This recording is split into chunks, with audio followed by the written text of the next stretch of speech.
ಭಾಗವತ ಕೇವಲ ಭಕ್ತಿಯನ್ನು ಮಾತ್ರ ಪ್ರತಿಪಾದನೆ ಮಾಡುವುದಿಲ್ಲ, ಭಕ್ತಿ ಜ್ಞಾನ ವೈರಾಗ್ಯಗಳನ್ನು ಪ್ರಾಪ್ತಿ ಕೊಡ್ತಕ್ಕಂಥ ವಿಶೇಷವಾಗಿರ್ತಕ್ಕಂಥ ಗ್ರಂಥ ಅನ್ನುವುದನ್ನು ನಾವೆಲ್ಲ ಕೇಳ್ತಾ, ಮನುಷ್ಯ ಪ್ರತಿನಿತ್ಯ ಒಂದೆರಡು ಸಲ ಆದ್ರೂ ಕೂಡ ಮೃತ್ಯುವನ್ನು ನೆನಪು ಮಾಡ್ತಾ ಇದ್ದಿ ಅಂದ್ರೆ ಯಾವ ಪಾಪಗಳು ನಿನ್ನಿಂದ ಗಡಿಸಂಗಿಲ್ಲ. ಆದಷ್ಟು ಧರ್ಮನೇ ನೀನು ಸಂಗ್ರಹ ಮಾಡ್ತೀಯ ಅಂತ ತಿಳ್ಕೊಂಡು ನಿನ್ನಿನ ದಿವಸ ನಮ್ಮೆಲ್ಲರಿಗೂ ತಿಳಿಸ್ತಾ ಈ ಭಾಗವತದ ಮಹಿಮೆಯನ್ನು ನಾವು ವರ್ಣನೆ ಮಾಡ್ತೀನಿ ಅಂತ ತಿಳ್ಕೊಂಡು ಈಗ ಅದರ ಮಹತ್ವವನ್ನು ತಿಳಿಸ್ತಾ ಇದ್ದಾರೆ. ಇಸ್ ಶ್ರೀ ಭಾಗವತ್ ಕಿ ಮಹಿಮಾ ಕಾ ಅಬ್ ವರ್ಣನ್ ಕರ್ತೆ ಹೈ, ನಾವು ಅದರ ಮಹತ್ವವನ್ನು ವರ್ಣನೆ ಮಾಡ್ತೀವಿ ಅಂತ. ಇಸ್ ಕಥಾ ಕಾ ಮಹಾತ್ಮ್ಯ ಏಕ್ ಬಾರ್ ಸನತ್ ಕುಮಾರ ने श्री नारद जी से कहा सुनाया था.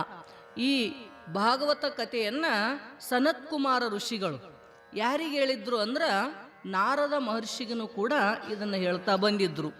ನಿಮ್ಗೆ ಗೊತ್ತದ, ನಾರದ ಸಾಮಾನ್ಯನಾಗಿರ್ತಕ್ಕಂಥವನಲ್ಲ.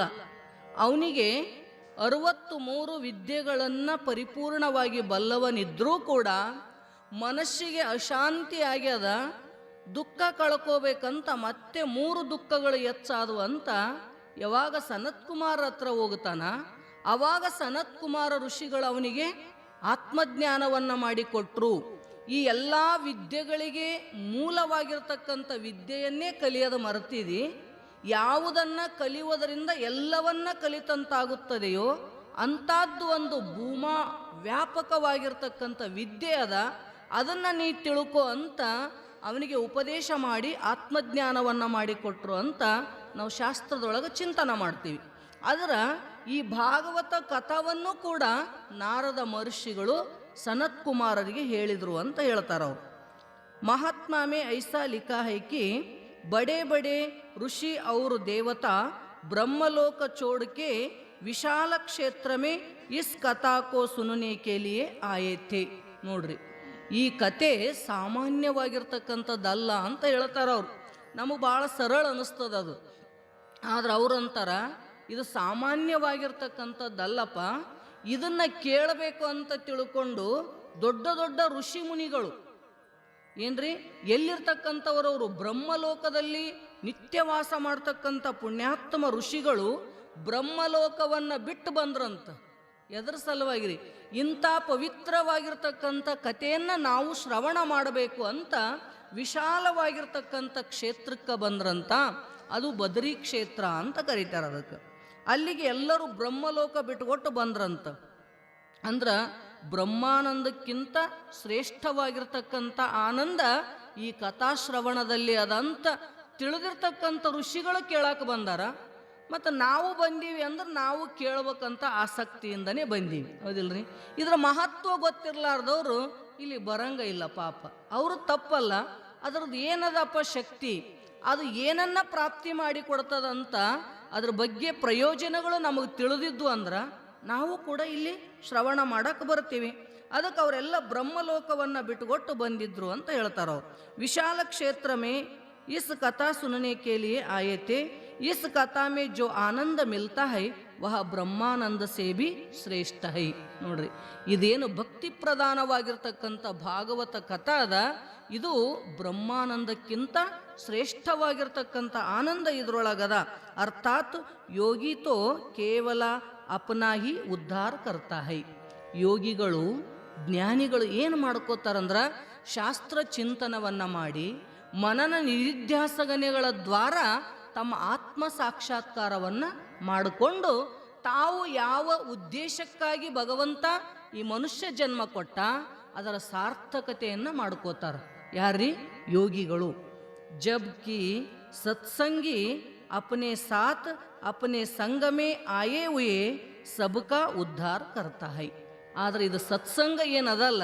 ಈಗ ನಾವೆಲ್ಲ ಕುಂತೀವಿ, ಸದ್ಗುರುನಾಥನ ಮುಖದಿಂದ ಏನು ಪ್ರತಿನಿತ್ಯ ಶಾಸ್ತ್ರ ಚಿಂತನ ಮಾಡಾಕತ್ತೀವಲ್ಲ, ಇಲ್ಲಿ ಏನಾಗುತ್ತದಂದ್ರೆ ಮಹಾತ್ಮ ತನ್ನ ಉದ್ಧಾರದ ಜೊತೆಗೆ ಬಂದಿರತಕ್ಕಂಥ ಎಲ್ಲ ಭಕ್ತರನ್ನು ಕೂಡ ಉದ್ಧಾರ ಮಾಡಬೇಕಂತಕ್ಕಂಥ ಕಳಕಳಿ ಇರುತ್ತದ. ಸತ್ಸಂಗ ಎಲ್ಲರನ್ನೂ ಉದ್ಧಾರ ಮಾಡ್ತದ. ಆದ್ರೆ ಯೋಗಿ ತನ್ನ ಉದ್ಧಾರ ತಾನಷ್ಟೇ ಮಾಡ್ಕೋತಾನ ಅಂತಾರವ್ರು. ಬದ್ರಿಕಾ ಆಶ್ರಮಮೇ ಸನತ್ ಕುಮಾರ ಪದಾರೆ ಹೈ. ಬದ್ರಿಕಾ ಅಂತಕ್ಕಂಥ ಆಶ್ರಮದೊಳಗ ಸನತ್ ಕುಮಾರ ಋಷಿಗಳು ಬಂದ್ರಂತ ಅಲ್ಲಿಗೆ. ಜಿಶೆ ಲೋಗ ಬದ್ರಿಕಾಶ್ರಮ ಕತೆ ಹೈ. ಯಾವುದಕ್ಕೆ ನಾವು ಬದ್ರಿಕಾಶ್ರಮ ಅಂತ ಕರಿತೀವಲ್ಲ, ವಹಿ ವಿಶಾಲ ಕ್ಷೇತ್ರ ಹೈ. ಅದುವೇ ಒಂದು ವಿಶಾಲವಾಗಿರ್ತಕ್ಕಂಥ ಕ್ಷೇತ್ರ.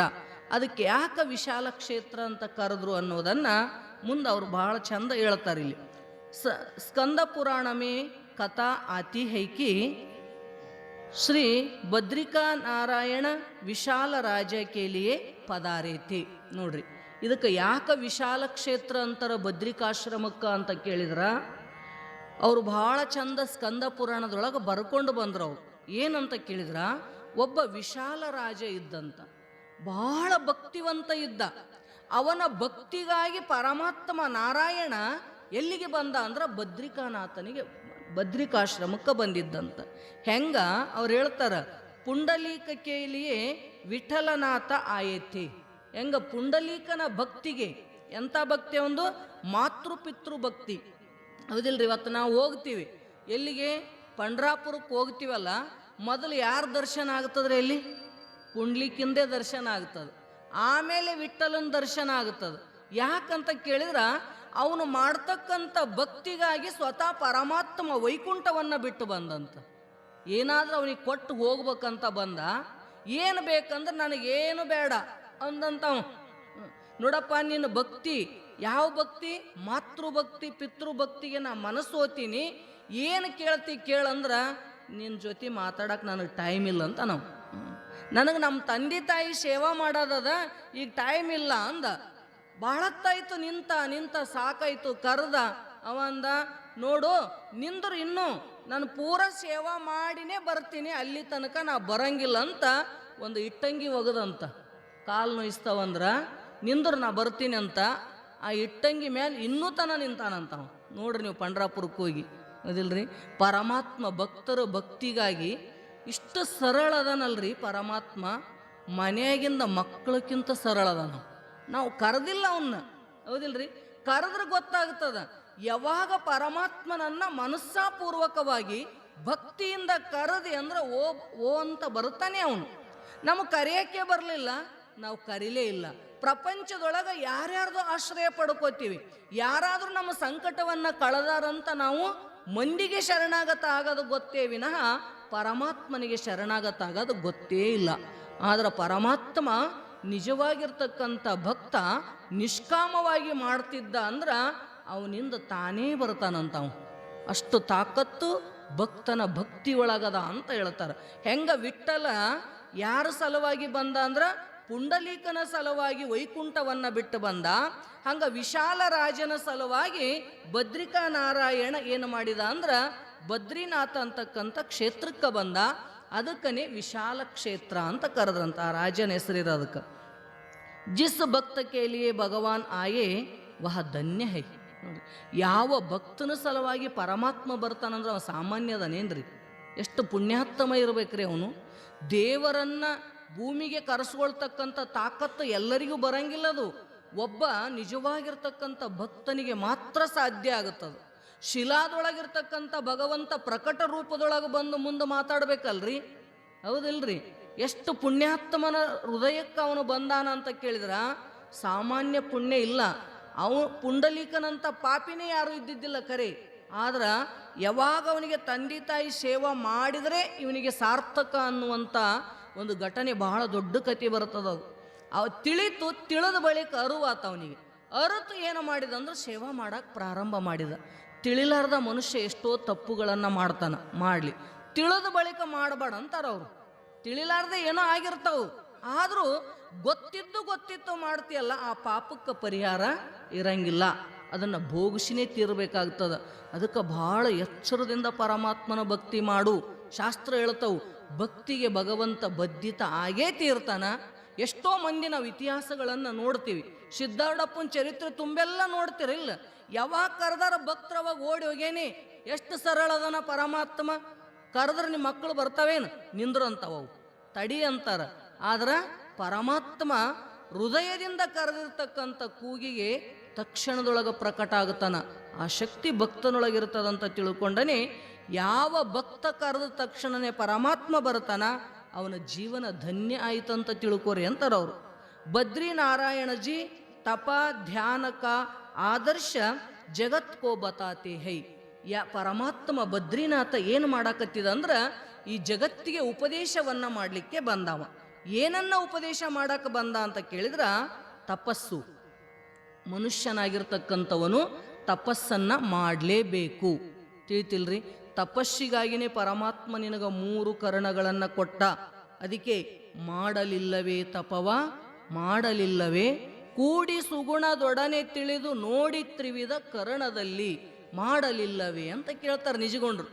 ನೋಡಪ್ಪ, ತಪಸ್ಸಿಗಾಗಿ ಬಂದಿರತಕ್ಕಂಥ ಈ ಶರೀರವನ್ನ ತಪಸ್ಸು ಮಾಡಲಾರ್ದೆ ಅನ್ಯಾನ್ಯ ವಿಷಯಕ್ಕೆ ನೀವು ಬಳಸ್ಕೊಂಡಿ ಅಂದ್ರ ಇದು ವ್ಯರ್ಥ ಆಗ್ತದ ಜೀವನ ಅಂತ. ಎದಕ್ಕಾಗಿ ಬಂದದ ಆ ಕೆಲಸ ಮೊದಲು ಮಾಡು. ನಾವೇನು ಮಾಡಾಕತ್ತೀವಿ? ಬಂದದ್ದು ಮರ್ತೀವಿ, ಉಳ್ದದ್ದೆಲ್ಲ ಚಾಚು ತಪ್ಪದೆ ಮಾಡಾಕತ್ತೀವಿ ನಾವು. ಅದಕ್ಕೆ ಪರಮಾತ್ಮ ಸ್ವತಃ ಬಂದಂತ ನೋಡ್ರಿ. ಏನಂತ? ಜಗತ್ತಿಗೆ ತಪಸ್ಸನ್ನ ತೋರಿಸಬೇಕು, ತಪಸ್ಸು ಮಾಡುವುದು ಜೀವನ ಆದ್ಯ ಕರ್ತವ್ಯದ ಅಂತ ತಿಳ್ಕೊಂಡು ಧ್ಯಾನ ಮಾಡಲೇಬೇಕು ಮನುಷ್ಯನಾಗಿರ್ತಕ್ಕಂಥವನು. ಭಾಳ ಆಗಿಲ್ಲ ಅಂದ್ರೆ ಸ್ವಲ್ಪ ರೀ, ಸ್ವಲ್ಪ ಆದರೂ ತಪ ಧ್ಯಾನಗಳ ಆದರ್ಶ ಶ್ರೇಷ್ಠತೆ ಎಷ್ಟದ ಈ ಜಗತ್ತಿಗೆ ಅಂತಕ್ಕಂಥದ್ದನ್ನು ತೋರಿಸ್ಲಿಕ್ಕೆ ಭಗವಂತ ಭೂಮಿಗೆ ಬಂದ ಅಂತ.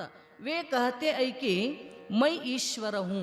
ನೋಡ್ರಿ, ನಾ ಏನಿದ್ದೀನಿ ಅಂತನ, ನಾ ಪರಮಾತ್ಮನೇ ಇದ್ದೀನಿ. ಪರಮಾತ್ಮ ಇದ್ರೂ ಕೂಡ ತೋಬಿ ತಪ ಕರ್ತಾ ಹೂ. ನಾ ದೇವರೇ ಇದ್ದೀನಿ, ಅವನಿಗೇನು ಅವಶ್ಯಕತೆ ಇಲ್ಲ ಪರಮಾತ್ಮನಿಗೆ. ಆದರೂ ಕೂಡ ಏನು ಮಾಡ್ತಾನ? ತಪಸ್ಸನ್ನ ಮಾಡ್ತಾನ. ಪರಮಾತ್ಮ ಈ ಸೃಷ್ಟಿ ಮಾಡಬೇಕಾಗಿತ್ತಂದ್ರ ತಪಸ್ಸಿನಿಂದನೇ ಸೃಷ್ಟಿ ಮಾಡಿದ. ತಪಸ್ಸು ಮಾಡಿನೇ ಪಾಲನೆ ಮಾಡ್ತಾನ, ತಪಸ್ಸು ಮಾಡಿನೇ ಸಂಹಾರ ಮಾಡ್ತಾನ. 3 ಕಾರ್ಯಗಳನ್ನು ಮಾಡಬೇಕಾಗಿತ್ತಂದ್ರೆ ತಪಬಲಸೆ. ಮಹಾತ್ಮರಂತರ ತಪಬಲಸೆ ಬ್ರಹ್ಮ ಸೃಜಾತ. ಈ ಜಗತ್ತನ್ನು ಸೃಷ್ಟಿ ಮಾಡಿದ ತಪಸ್ಸಿನ ಬಲಾದ ಅಂತ ತಿಳ್ಕೊಂಡನೆ ಎಲ್ಲ ಕಾರ್ಯಗಳನ್ನು ನಾನು ಮಾಡೀನಿ ಅಂದ ಬಳಿಕ ನೀನು ಜೀವನದೊಳಗೆ ಏನಾದರೂ ಸಾಧಿಸಬೇಕಾಗಿತ್ತಂದ್ರ ತಪಸ್ಸನ್ನ ಮಾಡಲೇಬೇಕು. ತಪದ ಹೊರತು ಮತ್ತೊಂದು ಗತಿ ನಿನಗಿಲ್ಲ ಅಂತ ತಿಳ್ಕೊಂಡು ಪರಮಾತ್ಮ ಅಂತನ. ನಾನು ಪರಮಾತ್ಮ ಇದ್ರೂ ಕೂಡ ಏನು ಮಾಡಾಕತ್ತೀನಿ ಅಂದ್ರೆ ತಪ ಕರ್ತಾ ಹೂ, ಧ್ಯಾನ ಲಗಾತಾ ಹೂ. ಮತ್ತೇನು ಮಾಡ್ತೀನಿ? ನಾನು ಧ್ಯಾನವನ್ನು ಮಾಡ್ತೀನಿ ನಿರಂತರವಾಗಿ. ಪರಮಾತ್ಮನ ಫೋಟೋ ನೋಡಿರಿಲ್ಲ ನೀವು? ಹೆಂಗೆ ಕುಂತ? ನಾವು ಕಣ್ಣು ತೆಗೆದು ಕುಂತಿಲ್ಲ ನಮ್ಮಂಗ, ಜಗತ್ತು ನೋಡಕತ್ತಿಲ್ಲವ. ಸದಾ ತನ್ನೊಳಗೆ ತಾನು ಸಮಾಧಿ ಸ್ಥಿತಿಯೊಳಗೆ ಪರಮಾತ್ಮ ನಿರಂತರವಾಗಿ ಧ್ಯಾನಾಸಕ್ತನಾಗ್ಯಾನಲ್ಲ. ಎದ್ರ ಸಲುವಾಗಿ? ಅವನಿಗೇನು ಅವಶ್ಯಕತೆ ಅದ ರೀ? ಮಹಾತ್ಮರು ತಪಸ್ಸು ಮಾಡ್ತಾರ, ಪೂಜಾ ಮಾಡ್ತಾರ, ಜಪ ಮಾಡ್ತಾರ. ಎದ್ರ ಸಲುವಾಗಿ ಮಾಡ್ತಾರಂದ್ರೆ ಅವ್ರಿಗೇನು ಅವಶ್ಯಕತೆ ಇಲ್ಲ ಅದು. ಯಾಕಂತ ಕೇಳಿದ್ರ ಯಾವುದನ್ನ ಮಾಡಬೇಕಾಗ್ಯದ ಅದನ್ನ ಮಾಡಿಬಿಟ್ಟಾನ ಸದ್ಗುರುನಾಥ. ಕೃತಕೃತಶ್ಯ ಯೋಗಿನಃ. ಯಾವುದನ್ನ ಮಾಡ್ತಿದ್ದ ಮುಗಿದೋಗ್ಯದ ಅದು ಕೆಲಸ. ಆದರೂ ಮಾಡ್ತಾರಲ್ಲ ಸಂತರು ಮಹಾತ್ಮರು. ಯಾರ ಸಲುವಾಗಿ ಮಾಡ್ತಾರಂದ್ರೆ ನಮ್ಮೆಲ್ಲರಿಗೂ ತೋರಿಸೋ ಸಲುವಾಗಿ. ತಿಳಿತಿಲ್ರಿ? ನಾವು ಏನು ಮಾಡ್ತೀವಿ ಅಂದ್ರೆ ನಮ್ಮ ಹಿರಿಯರ ಆಚರಣೆಯನ್ನು ನಮ್ಮ ಜೀವನದಲ್ಲಿ ತಂದುಕೋತೀವಿ ಅಂತ ತಿಳ್ಕೊಂಡು ಗುರುಗಳಾಗಿರ್ತಕ್ಕಂಥವರು ನಮ್ಮಿಂದ ತಪ್ಪು ಆಗಬಾರ್ದು ಅಂತ ತಿಳ್ಕೊಂಡು ಬಹಳ ಎಚ್ಚರದಿಂದ ತಮ್ಮ ಜೀವನವನ್ನು ಸಾಗಿಸಿರ್ತಕ್ಕಂಥ ಇತಿಹಾಸ ಕೇಳ್ತೀವಿ ನಾವು. ಒಂದು ವೇಳೆ ಗುರುಗಳು ತಪ್ಪು ಮಾಡಿ ಸಣ್ಣದೇ ಮಾಡಿದ್ರು ಶಿಷ್ಯರು ಅದೇ ಮಾಡ್ಕೋತ ಹೋಗಿಬಿಡ್ತಾರೆ. ಅದಾವಿಲ್ರಿ ಪರಂಪರ ಅಂತವು. ಗುರುಗಳು ಕುಡಿದ್ರಪ್ಪ, ನಮ್ಮ ಗುರುಗಳಿಗೆ ಅದೇ ನೈವೇದ್ಯ ಅಂತ ಅದೇ ಒಯ್ತಾರೆ ಭಾಳ ಮಂದಿ. ನೋಡ್ತಿರಲಿ ಇಂಥವು ಎಷ್ಟೋ ಮಠಗಳು ಅದಾವು. ಅಂದ್ರೆ ಒಂದು ಸಣ್ಣ ತಪ್ಪು ಅವ್ರು ಯಾಕೆ ಕುಡಿದ್ರು ಏನು ಅದು ಗೊತ್ತಿಲ್ಲ ನಮಗೆ. ಹೌದಿಲ್ರಿ? ಅವರು ಮಹಾತ್ಮರು, ಅವಧೂತರು ಇರ್ತಾರೆ ಕರೆ. ಅವರು ಒಂದು ಆಚರಣೆಯನ್ನು ನೋಡಿ ಇವತ್ತು ಇಡೀ ತನ್ನ ಜೀವನವನ್ನೇ ಹಾಳು ಮಾಡ್ಕೋತಾನಲ್ಲ. ಯಾಕ? ಯದ್ಯದಾಚರತಿ ಶ್ರೇಷ್ಠ ತತ್ತದ್ದೇವೇ ತರೋ ಜನ ಸಯತ್ ಪ್ರಮಾಣಂ ಕುರುತೆ ಲೋಕಸ್ತದನು ವರ್ತತೆ. ಭಗವಂತ ಹೇಳಿದ, ಹಿರಿಯರು ಮಾಡಿರ್ತಕ್ಕಂಥ ಯಾವ್ಯಾವ ಆಚರಣೆಗಳದಾವಲ್ಲ ಅದರಂಗ ಇಂದ ಮುಂದ ಪರಂಪರಾನು ಕೂಡ ಸಾಗುತ್ತದಂತ ತಿಳ್ಕೊಂಡು ಮಹಾತ್ಮರು ತಾವು ಯಾವುದೇ ತಪ್ಪುಗಳನ್ನು ಮಾಡಲಾರ್ದನೆ ನಿರಂತರವಾಗಿ ತಪಸ್ಸು, ಧ್ಯಾನ, ಅಧ್ಯಾತ್ಮದ ಚಿಂತನೆಯನ್ನು ಮಾಡ್ತಾ ಮಾಡ್ತಾ ಹೋದ್ರಂದ್ರ ಮುಂದ ಪರಂಪರಾನು ಕೂಡ ಹಾಗೆ ಸಾಗುತ್ತದ. ಸಿದ್ಧಾರೂಢಪ್ಪ ಹುಬ್ಬಳ್ಳಿ ಮಠದೊಳಗಿದ್ದಾಗ 32 ದೇಶದ ರಾಜರು ಬರ್ತಾರ ಅಂತ ನೀವು ಕೇಳ್ತಿದ್ದೀವಿ ನಾವು. ಅದಿಲ್ರಿ? ಹೇಳ್ತಾರೆ ಎಲ್ಲರೂ. 32 ದೇಶದ ರಾಜರು ಬರ್ತಿದ್ರು, ಬೇಕಾದ್ದು ಬಂದು ಬೀಳ್ತತ್ತು ಗುರು ಸನ್ನಿಧಿಯೊಳಗ. ಆದರೂ ಸಹಿತ ಸಿದ್ಧಾರೂಢಪ್ಪ ಯಾವತ್ತೂ ಕೂಡ ಒಂದು ವಸ್ತುವನ್ನು ಮುಟ್ಟಿದ್ದಿಲ್ಲ ಅವರು. ಊಟ ಮಾಡಿದ ಬಳಿಕ ಅಕ್ಕಲಕೋಟದ ಮಹಾರಾಣಿ ಎಲಿ ತಂದಿದ್ಲಂತ, ಪಾನ್ ಕಟ್ಕೊಂಡ್ರಿ, ಎಲಿ ಕಟ್ತಾರಲ್ಲ ಹಂಗ ಬಹಳ ಸುಗಂಧ ಭರಿತವಾಗಿರ್ತಕ್ಕಂಥ ಅದ್ರೊಳಗೆ ಎಲ್ಲವನ್ನ ಹಾಕಿ ಪಾನ್ ಕಟ್ಕೊಂಡು ಬಂದು, ಯಪ್ಪ ತಗೊಳ್ರಿ ತಿನ್ರಿ ಅಂದ್ಲಂತ. ಸಿದ್ಧಾರೂಢಪ್ಪ ಅಂದಂತ ವಲ್ಯ ಅಂದ್ರ ಅವ್ರು. ಯಾಕೆ ವಲ್ಯ ಅಂತೀರಪ್ಪ? ಒಂದು ದಿನ ತಿನ್ರಿ ಅಂದ್ರಂತ. ಒಂದು ದಿನ ತಿನ್ರಿ ಅಂದ್ಲಾಕಿ. ಅವಾಗ ಸಿದ್ಧಾರೂಢಪ್ಪ ಹೇಳಿದಂತ, ನೋಡವ, ನಾ ಒಂದು ದಿನ ತಿಂದೆ ಅಂದ್ರೆ ನಮ್ಮ ಶಿಷ್ಯರು ಹಂಗೆ ಪರಂಪರಾ ರೂಪದೊಳಗೆ ಅದೇ ತಿನ್ಕೋತ ಹೋಗ್ತಾರ, ಅವ್ರ ಸಲುವಾಗಿ ಆದ್ರೂ ಮಾಡಬೇಕಾ? ಹೌದಿಲ್ರಿ ಗುರುಗಳು? ವಲ್ಯ ಅಂತಿದ್ದಂತ ಸಿದ್ಧಾರೂಢಪ್ಪ.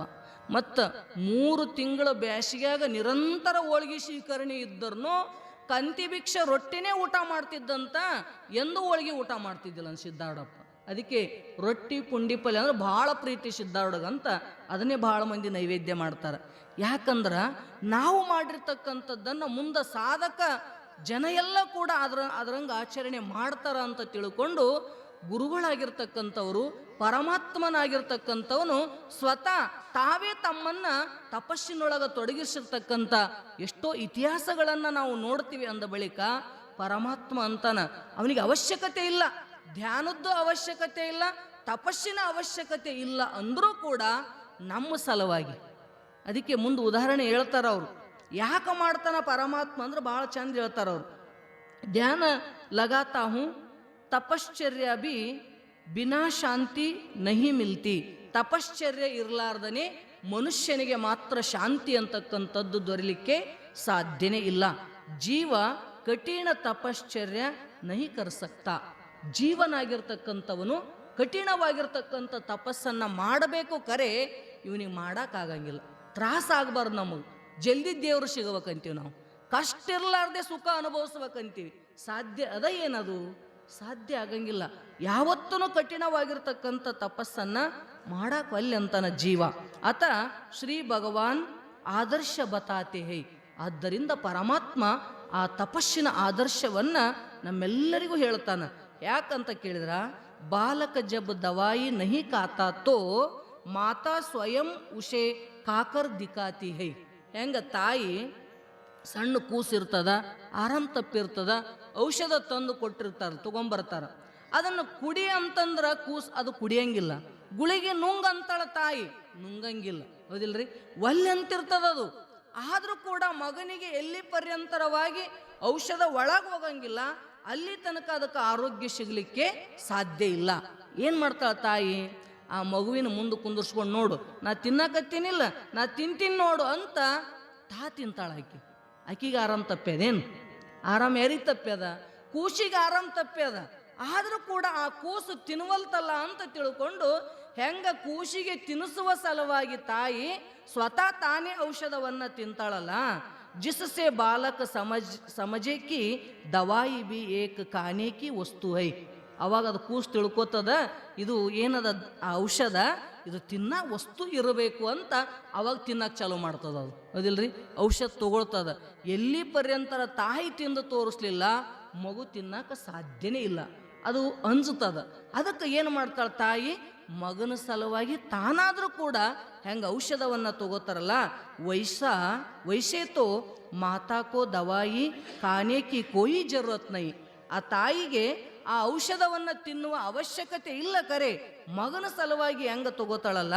ಪರಂತು ಬಾಲಕಕ್ಕೋ ಸಮಜನೆ ಕೇಲಿಯೇ ವಹಿ B ಕಾಲೇತಿ high. ಹೆಂಗ ಮಗನ ಸಲುವಾಗಿ ತಾನು ತಿಂತಾಳಲ್ಲ, ಶ್ರೀ ಬದ್ರಿನಾರಾಯಣಕ್ಕೆ ಅಂಗ ಪರಮಾತ್ಮನು ಕೂಡ ಏನು ಮಾಡ್ತಾನಂದ್ರೆ ಭಕ್ತರ ಸಲುವಾಗಿ, ಜೀವಾತ್ಮರು ತಪಸ್ಸು ಧ್ಯಾನ ಅಂದ್ರೆ ಭಾಳ ದೂರ ಅದಾರ, ಅವರೆಲ್ಲರಿಗೂ ಕೂಡ ಅದನ್ನು ತೋರಿಸಬೇಕು, ಅದರೊಳಗೆ ಮುಣುಗಿಸ್ಬೇಕಂತಕ್ಕಂಥ ಭಾವದಿಂದ ಪರಮಾತ್ಮ ಸ್ವತಃ ಧ್ಯಾನ ತಪಸ್ಸನ್ನು ಆದರ್ಶವನ್ನು ಜಗತ್ತಿಗೆ ತೋರಿಸ್ಬೇಕಂತ ಭೂಮಿಗೆ ಬಂದ ಅಂತ ಹೇಳ್ತಾರೆ ಅವರು.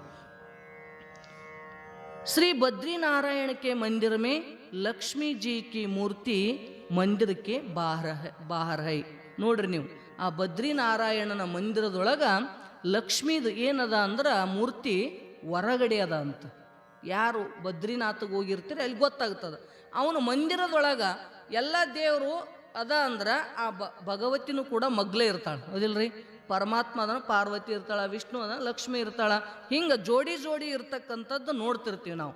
ಆದ್ರೆ ಬದ್ರಿನಾರಾಯಣದೊಳಗೆ ಹೆಂಗದ ಅಂದ್ರೆ ಪರಮಾತ್ಮ ಒಳಗದನ, ಲಕ್ಷ್ಮಿ ಹೆಂಗದಾಳಂದ್ರೆ ಹೊರಗದಾಳ ಅಂದ್ರೆ ಅವ್ರು ಯಾಕ ಅನ್ನೋದನ್ನು ಹೇಳ್ತಾರ ಅವ್ರು. ಸ್ತ್ರೀ ಅವರು ಬಾಲಕಕ ಸಂಘ ತಪಶ್ಚರ್ಯಾಮೇ ವಿಘ್ನ ರೂಪ ಹೈ. ಯಾಕೆ ಹೊರಗಿಟ್ಟಾರ ಅಂದ್ರೆ ಅದ್ರ ಏನು ಪ್ರತೀಕರಿ ಅಂತ ಕೇಳಿದ್ರ, ಪುರುಷನಾಗಿರ್ತಕ್ಕಂಥವನು ತಪಸ್ಸನ್ನ ಮಾಡಬೇಕಾದ್ರ ಸ್ತ್ರೀ ಅಂತಕ್ಕಂಥ ವಿಷಯ ವಿಘ್ನವನ್ನ ತರ್ತದ. ಮಕ್ಕಳು, ನನ್ನ ಹೆಂಡತಿ, ನನ್ನ ಮಗ, ನನ್ನ ಸಂಸಾರ ಅಂದ್ರೆ ತಪಸ್ ಮಾಡಕ್ ಬರ್ತದೇನು? ಅವ್ರದ ಸೇವಾ ಆಗ್ತದ ಹಗಲು ರಾತ್ರಿ. ಯಾಕ್ರಿ ಮಾಡ್ಬೇಕಲ್ರಿ? ಗಂಡಗೆ ಮುಂಜಾನೆ ಅಡಿಗೆ, ಮಕ್ಕಳಿಗೆ ಮಾಡ್ಬೇಕಲ್ರಿ, ಅದರಾಗೆ ಟೈಮ್ ಕಳೆದ್ರಿ.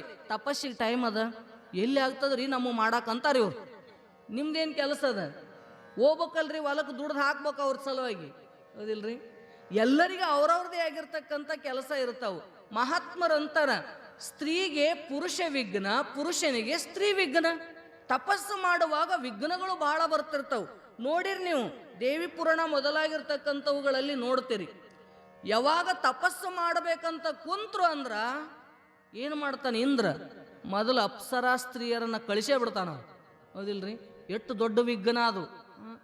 ಯಾವಾಗ ವಿಶ್ವಾಮಿತ್ರ ನಾನು ಬ್ರಹ್ಮರ್ಷಿ ಅನಿಸ್ಕೋಬೇಕಂತ ತಪಸ್ಸು ಮಾಡಿದವ, ಹೌದಿಲ್ರಿ? ತಪಸ್ಸು ಮಾಡಿದ ಕರೆ ತಪಸ್ಸಿ ಕುಂತಿದ್ದ. ಯಾವಾಗ ತಿಲೋತ್ತಮ ಅಂತಕ್ಕಂಥ ಅಪ್ಸರ ಬಂದ್ಲು, ಅವನ ಮುಂದೆ ನೃತ್ಯ ಮಾಡಾಕತ್ತಿದ್ಲು. ಏನಾಯ್ತ್ರಿ? ಮೈ ಮರ್ತಾ ಬಿಟ್ಟವ, ವಿಷಯಕ್ಕ ಸೋತೆ ಬಿಟ್ಟ, ತಪಸ್ಸು ಮಾಡದೇ ಬಿಟ್ಟ. ಎದ್ದ ಏನು ಮಾಡಿದ? ಗಂಧರ್ವ ವಿವಾಹವನ್ನ ಮಾಡಿಕೊಂಡ, ಅಕ್ಕಿ ಜೊತೆನೇ ಉಳ್ದ, ಮಗಳಾಡದ. ಯಾವ್ದ್ರಿ ಅದು? ಶಕುಂತಲ. ಯಾವಾಗ ಶಕುಂತಲ ಹುಟ್ಟಿದಳು ಅವಾಗ ಅಂತಳಕ್ಕಿ ತಿಲೋತ್ತಮ, ನಾ ಇನ್ನು ಒಕ್ಕಿ ನನ್ನ ಜಾಗ ಕಾಣ್ಲಂತ, ನನ್ನ ಬಿಟ್ಟು ಎಲ್ಲಿ ಒಕ್ಕಿ ಅಂದವ, ನಾನು ನಿನ್ನ ಬಲ್ಲಿ ಇರಾಕ ಬಂದಿಲ್ಲ ಅಂತಾಳಾಕಿ. ಪಾಪ ಅಲ್ಲಿ ತನ ಅವನಿಗೆ ಗೊತ್ತೇ ಇಲ್ಲ ನೋಡ್ರಿ. ನಾನು ನಿನ್ನ ಬಲ್ಲಿ ಇರಾಕ ಬಂದಿಲ್ಲ, ನಾವು ಹೋಗಾಕಿದ್ದೀನಿ, ಹೋಗಬೇಕು. ಯಾರು ನೀನು ಅಂತ ಕೇಳ್ತಾನ. ಅವಾಗ ನಾನು ದೇವಲೋಕದ ತಿಲೋತ್ತಮ ಎನ್ನುವ ಅಪ್ಸರ ಇದ್ದೀನಿ ಅಂದಾಗ ಶುಟ್ಟು ಬರ್ತದ ಅವನಿಗೆ. ಎಷ್ಟು ಎದಕ್ಕಾಗಿ ಮಾಡಿದ್ದನ್ರಿ? ಅವನು ಬ್ರಹ್ಮರ್ಷಿ ಅನಿಸ್ಕೋಬೇಕಂತ ಅಷ್ಟು ಘನಘೋರವಾಗಿರ್ತಕ್ಕಂಥ ತಪಸ್ಸು ಮಾಡಿದ. ಸ್ತ್ರೀ ಬಂದು ವಿಘ್ನವನ್ನ ತಂತಲ್ಲ ತಪಸ್ಸಿಗೆ. ಏನಾಯ್ತು ಅವನ ಜೀವನ? ಹೆಂಗೈತ್ರಿ? ಎಲ್ಲ ಕಳ್ಕೊಂಡಿದ್ದ. ಅವಾಗ ಸಿಟ್ಟು ಬಂದು, ನನಗೆ ನೀನು ಮೋಸ ಮಾಡಾಕ ಬಂದಿದಿ, ನಾನು ನಿನಗೆ ಶಾಪ ಕೊಡ್ತೀನಿ ಅಂತ ಕಮಂಡಲ್ದಾಗಿ ನೀರು ತಗೋತಿದ್ದಾಕಿ ಅಂದ್ಲಂತ. ನನಗೆ ಶಾಪ ಕೊಡಕ್ಕೆ ನಿನ್ನ ಹತ್ರ ಏನು ಉಳ್ದದ ಅಂದ್ಲಾಕಿ. ನನಗೆ ಶಾಪ ಕೊಡ್ತೀನಿ ಅಂತೀಯಲ್ಲ, ನಿನ್ನ ಹತ್ರ ಎಲ್ಲ ಖಾಲಿ ಆಗ್ಯದ, ಏನು ಉಳ್ದಿಲ್ಲ, ಹೋಗು ಅಂತ ಮ್ಯಾಲೆ ಹೋಗಿಬಿಟ್ಲಂತ ಆಕಿ. ಪಶ್ಚಾತ್ತಾಪ ಆಯ್ತು ಅವನಿಗೆ.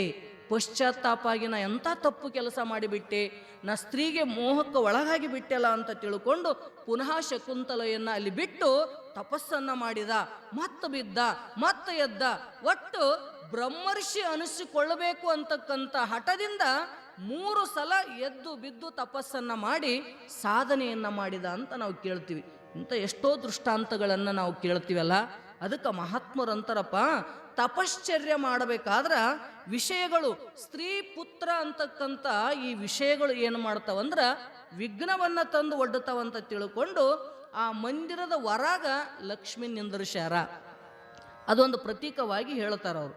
ಸ್ತ್ರೀ ಅವ್ರ ಬಾಲಕಕ ಸಂಘ ತಪಶ್ಚರ್ಯ ಮೇ ವಿಘ್ನ ರೂಪ ಹೈ, ಇಸಿ ಮೇ ಸ್ತ್ರೀ ಕಿ ಕುಚ್ ನಿಂದಾ ನಹಿ ಹೈ. ಹಂಗಂತ ನಾವೇನಾರ ಸ್ತ್ರೀಗೆ ನಿಂದಾ ಮಾಡಾಕತ್ತೀವಿ ಅಂತ ಹಿಂಗೆ ತಿಳ್ಕೊಳಕ್ ಹೋಗ್ಬೇಡ್ರಿ. ಹೇಳ್ತಾರ ಮಹಾತ್ಮರು, ಸ್ತ್ರೀ ನಿಂದ ಮಾಡಾಕತ್ತಿಲ್ಲ, ಪರಂತು ಕಾಮಕಿ ನಿಂದ ಹೈ. ಎದ್ರ ನಿಂದ ಮಾಡ್ತೀವಿ ನಾವು? ಅಲ್ಲಿ ಮನಸ್ಸು ವಿಕಾರ ಆಗ್ತದಲ್ಲ, ಆ ಕಾಮಾಕಾರ ವೃತ್ತಿಗೆ ನಾವು ನಿಂದ ಮಾಡ್ತೀವಿ ವಿನಃ ಸ್ತ್ರೀಗೆ ನಾವು ನಿಂದ ಮಾಡಂಗಿಲ್ಲ. ಕಿಶಿಕೋ ಪತ್ನಿ ಅವ್ರ ಬಾಲಕಕ ತ್ಯಾಗ ನಹಿ ಕರ್ನ ಹೈ. ತಡ್ರಿ, ತಪಸ್ಸಿನೊಳಗೆ ಇವ್ರು ವಿಘ್ನ ಅದಾರಂತ ಬಿಟ್ಟು ಬಂದು ಮಾಡ್ದಾಗ ಕುಂತೀರಿ. ಮತ್ತು ನಾವು ಮತ್ತೆ ನಿಮಗೆ ಎಲ್ಲಿ ತಂದಾಕ ನೀವು ಕೊಡ್ತೀರಿ ಅಂತ ನಾವು ಆರಾಮದೀವಿ, ಹೌದಿಲ್ರಿ? ಮತ್ತು ನೀವ ಬಂದು ಇಲ್ಲೇ ಕುಂತ್ರಂದ್ರೆ ಓಸರು ಕೂಡಿ ದುಡಿಬೇಕಾಕೈತಿ. ಅದಕ್ಕೆ ಅವ್ರಂತಾರ, ನೀವೆಲ್ಲರ ಹೆಂಡ್ರು ಮಕ್ಕಳು ಬಿಟ್ಟು ಬಂದು ಬರ್ರಿ ಅಂತ ನಾವು ನಿಮಗೆ ಹೇಳಂಗಿಲ್ಲ. इसलिए कहना है, पढ़ता है कि पत्नी और बच्चों के साथ रहकर घर में ही भगवान का भजन करो. ಅದಕ್ಕೆ ಹೆಂಡ್ರು ಮಕ್ಕಳ ಜೊತೆಗೆ ಇದ್ದುಕೊಂಡು ನೀ ಏನು ಮಾಡಂದ್ರೆ ಸಂಸಾರದೊಳಗೆ ಭಜನೆ ಧ್ಯಾನ ಚಿಂತನೆಯನ್ನು ನಿರಂತರವಾಗಿ ಮಾಡ್ತಾ ಇರು. ಇಶಿ ತರಹ ತಪಸ್ವಿನಿ ಸ್ತ್ರೀ ಕೇಲಿಯೇ ಬಿ ಪುರುಷಕ ಸಂಗ ತ್ಯಾಜ್ಯ ಹೈ. ಹೆಂಗ ಪುರುಷನಿಗೆ ಸ್ತ್ರೀ ಸಂಘ ತ್ಯಾಜ್ಯವಾಗಿದೆಯೋ ಹಂಗ ಸಾಧನ ಮಾರ್ಗದೊಳಗೆ ನಡೆದಿರ್ತಕ್ಕಂಥ ಸಾಧಕನಿಗೆ ಸ್ತ್ರೀ ಇದ್ದಳು ಅಂದ್ರೆ ಪುರುಷನ ಸಂಘ ತ್ಯಾಜ್ಯ, ಪುರುಷ ಇದ್ದ ಅಂದ್ರೆ ಸ್ತ್ರೀ ಸಂಘವನ್ನು ತ್ಯಾಜ್ಯ ಮಾಡಿದ ಅಂದ್ರೆ ಅವನು ತಪಸ್ಸನ್ನು ಮಾಡಲಿಕ್ಕೆ ಬರ್ತದ. ಯಾವುದೊಂದು ವಿಘ್ನ ಇರಲಾರ್ದಂಗೆ ಅದರೊಳಗೆ ಸಿದ್ಧಿಯನ್ನು ಸಾಧಿಸ್ಲಿಕ್ಕೆ ಬರ್ತದ. ಯಾವುದಾದ್ರೂ ಪ್ರತಿಬಂಧಕ ಮಾಡುವ ವಸ್ತುಗಳು ಇದ್ವು ಅಂದ್ರೆ ತಪಸ್ಸು ಆಗಂಗಿಲ್ಲ ಅಂತಕ್ಕಂಥ ಮಾತನ್ನು ಹೇಳಲಿಕ್ಕೆ ಆ ಬದ್ರಿನಾರಾಯಣ ಕ್ಷೇತ್ರದೊಳಗೆ ಸ್ತ್ರೀ ಮೂರ್ತಿಯಾಗಿರ್ತಕ್ಕಂಥ ಲಕ್ಷ್ಮಿಯನ್ನು ನಾವು ಹೊರಗಿಟ್ಟೀವಿ ಅನ್ನುವಂಥ ಮಾತನ್ನು ಮಹಾತ್ಮರು ತಿಳಿಸ್ತಾ ಈ ಭಾಗವತ ಬಹಳ ಪವಿತ್ರವಾಗಿರ್ತಕ್ಕಂಥ ಗ್ರಂಥ ಅದ ಅಂತ ಇನ್ನೂ ವಿಶೇಷವಾಗಿ ವರ್ಣನೆ ಮಾಡೋರದಾರ. ಮತ್ತು ಆ ವಿಷಯವನ್ನು ನಾಳೆ ದಿವಸ ಚಿಂತನೆ ಮಾಡೋಣ. ಇದೇ ವಿಷಯವನ್ನು ಆಧರಿಸಿ ಸದ್ಗುರು ಅಪ್ಪಾಜಿಯವರು ನಮ್ಮೆಲ್ಲರಿಗೂ ಸವಿಸ್ತಾರವಾಗಿ ತಿಳಿಸ್ತಾರಂತ ಹೇಳ್ತಾ ನನ್ನೆರಡು ತೊದಲು ನುಡಿಗಳನ್ನು ಸದ್ಗುರುನಾಥನಡಿದ ಅವರೆಗಳಲ್ಲಿ ಅರ್ಪಿಸ್ತಾ ಇದ್ದೀನಿ. ಅರಿವು ಉಂಟು.